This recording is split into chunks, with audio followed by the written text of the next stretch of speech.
আমি গেলে variable section দিয়ে দিই তুমি কিন্তু এটা আমি কিন্তু দিল কিন্তু আমি তো বুঝলাম না আমরা থানার যারা আছে তারা আর দুজন পুলিশ অফিসার আছে তারা হোম থেকে সাসপেন্ড করলেন না তারা সামনে ঘটনা ঘটছে একজন বলতেছে তোলো একজন বলতেছে উদ্দেশ্য হলো একটু ভয় দেয় হেজত আমার নাম এটা নিমন্ত্রণ আমরাও আন্দোলনে যাওয়ার লাগবে এটা তো ভালো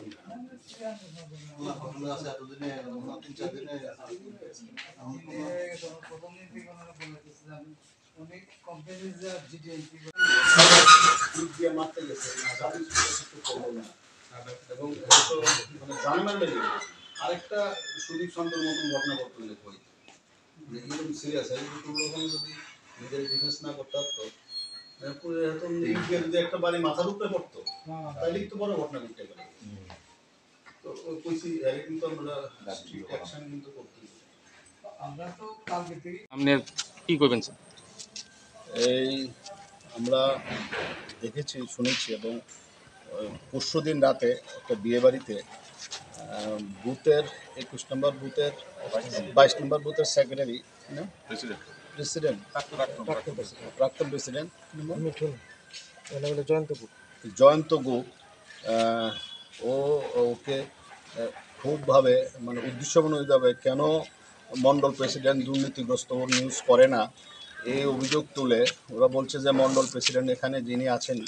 ইনি নাকি কোটি কোটি টাকা দুর্নীতি করছেন তো কেন এই নিউজ বেরোয় না ওকে খুব মারধর করেছে সবার সামনে এবং সবচেয়ে আনফর্চুনেট ইট নিয়ে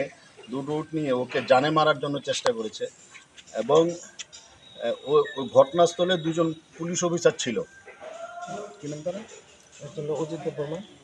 একজন অজিত দেব বর্মা আর একজন হলো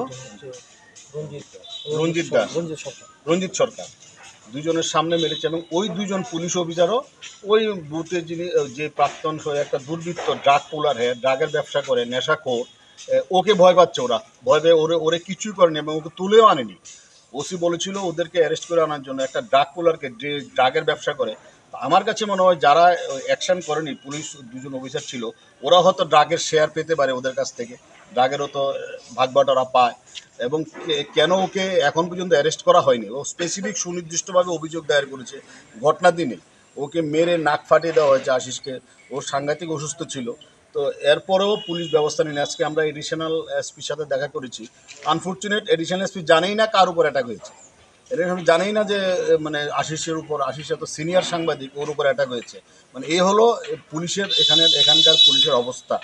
তারপরেও পুলিশকে আমরা এডিশনাল এসপিকে বলেছি এসপি সাহেব ছুটিতে আছে যিনি চার্জে ছিলেন রতিরঞ্জন বাবু উনিও নেই তো আমরা এডিশনাল এসপিকে বলেছি 24 ঘন্টার মধ্যে আসামিকে অ্যারেস্ট করতে হবে নন বেলেবল সেকশন দিতে হবে এবং দুজন পুলিশ অফিসার যারা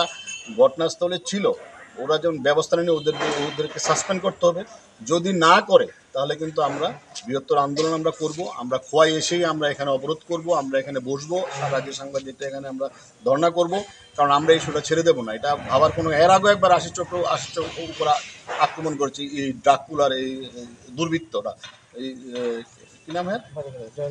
জয়ন্ত গোপ এসে বাড়িঘরে হামলা চালিয়েছে তো একজন দুর্বৃত্ত দিনের পর দিন সাংবাদিকের উপর একটা নেশাখোর সাংবাদিকের উপর দিনের পর দিন হামলা চালিয়ে যাবে আর আমরা এটা বসে বসে দেখব এটা হতে পারে না তো আজকে আমরা আলটিমেটাম দিলাম পুলিশকে সুযোগ দিলাম এসপি সাহেবও বলেছে এডিশনাল এসপি সাহেবও বলেছে ব্যবস্থা হবে আমরা দেখব 2-3 দিন দেখব এরপরে আমরা যা করার এটা আমরা করব